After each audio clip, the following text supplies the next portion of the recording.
Guys வணக்கம். இந்த area எங்கேன்னு பார்த்தீங்கன்னா கடற்கரை ஓரம் பட்டவட் பிராயில் இருக்கேன். இன்னும் சாயங்காலம் டைமு, சூரியன் வெளிச்சம் ரொம்ப எதிரொலிக்குது பார்க்க.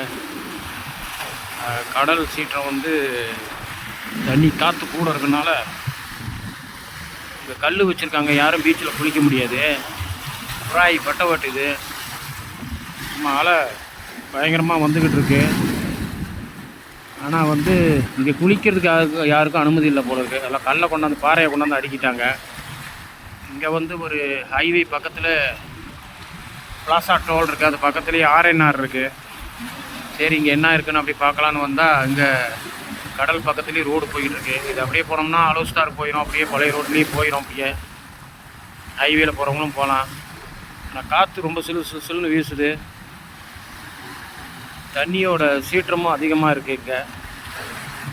ஆனால் மின்னுக்கு ஆழமாக இருக்கும் போல் இருக்குது. இந்த மின்னுக்கு மட்டும் ஒரு 20 ஃபீட்டுக்கு வந்து தண்ணி கலங்கலாக இருக்குது, ஒரு மாதிரி மஞ்சள் கலரில். தண்ணி சும்மா காற்று வீசுறதுனால அலை கூட வந்துக்கிட்டே இருக்குது. அதான் பினாய்ங்க, உங்களுக்கு தான் தெரியுமே. அந்த பக்கம் பெரிய ஹார்பரே வச்சுருக்காங்க. அந்த கடல் மார்க்கமாக வர கண்டெய்னர் பூரா இங்கே தான் அந்த ஜாமான்லாம் இறக்குறதுங்க, வெளிநாட்டிலேருந்து வருது. அந்த பக்கம் 2 பாலம் இருக்குது. 1வது பாலம் ஒன்று இருக்குது, 2வது பாலம் அங்கே இருக்குது, 26 கிலோமீட்ரு. ஏன்னா அந்த சாயங்கால டைம்னால அந்த மழை அவ்வளோவா தெரியல. ஏன்னா வெயில் ரொம்ப அதிகமாக இருக்குது. கொம்தார் பில்டிங் ஒன்று தெரியுது, வளர்த்தியாக இருக்குது.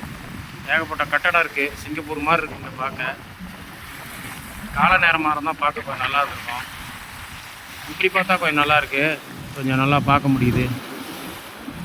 ஓகே காய்ஸ், ரொம்ப நன்றி. தண்ணி இது வரைக்கும் இருந்திருக்க மாட்டிருக்கு, இறங்கியிருக்கு.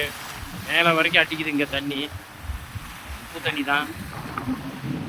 ஓகே, இந்த பக்கம் வந்தீங்கன்னா வந்து பார்த்து சுற்றி பார்த்துட்டு போங்க. குளிக்காதீங்க, கல் அதிகமாக போட்டு வச்சுருக்காங்க. வேறு எங்கேயாவது எட்ட இருக்கானான்னு தெரில, ஆனால் இந்த பக்கம் குளிக்க அனுமதி இல்லை போல இருக்குது. ஓகே காய்ஸ், ரொம்ப நன்றி.